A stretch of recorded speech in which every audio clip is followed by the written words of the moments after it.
Today we have interesting updates from the Supergirl movie and the Lantern show as both projects get closer to production.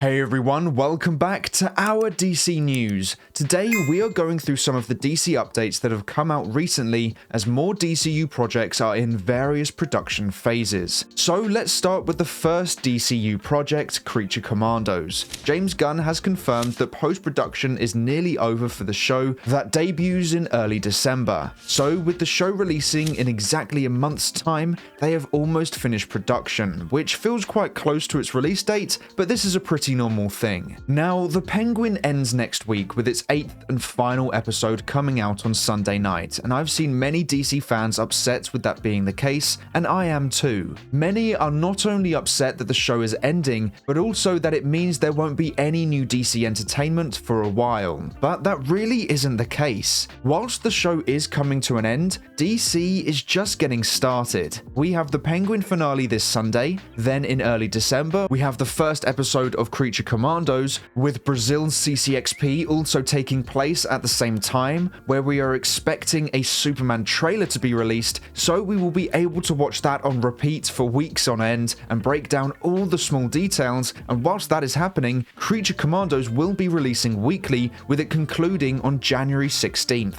And not only that, but Lanterns and Supergirl are also expected to go in production around then. And whilst those two projects are in production, Superman promotion will be accelerating. And by the time those two projects finish production, Superman will be just around the corner. So for the next 6 months plus, DC is just going full throttle. There shouldn't really be a week where we don't have something DC related to talk about or watch. And that is extremely exciting to feel, because not only are we getting DC movies and shows, but we are getting DC movies and shows that are connected and are planned out. They all have a purpose to the larger DCU, and their story is the focus. We have been missing that for a long time now. So this is a really exciting time for DC. Now, speaking of Lanterns going into production soon, we have some casting news to discuss. It has been confirmed that Kelly MacDonald joins the cast as Sheriff Kerry in the HBO original drama series Lanterns. She will be the love interest of Hal Jordan in the 8-episode series. Not only that, but Garrett Dillahunt has joined the cast too. He will play modern cowboy called William Macon, a self-righteous, conspiracy-minded man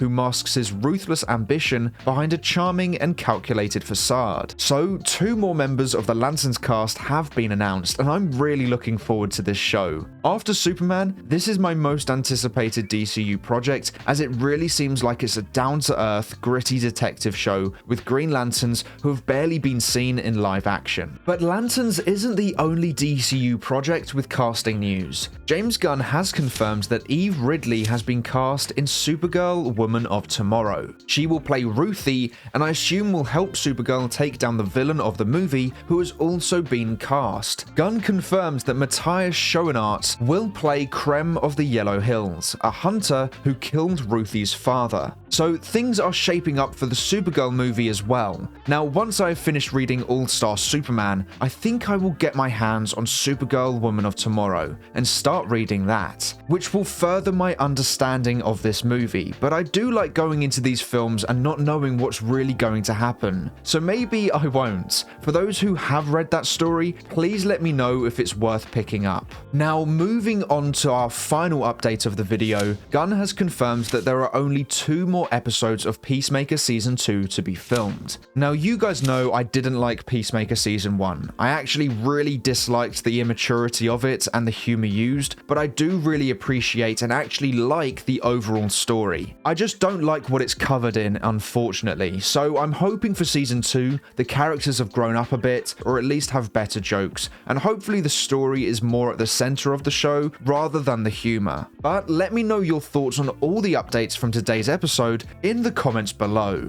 But that is all for today's episode of our DC News. Please make sure to like, subscribe, and turn on post notifications so you never miss an upload. I hope to see you here again next episode, so until then, I hope you have a great week. Bye!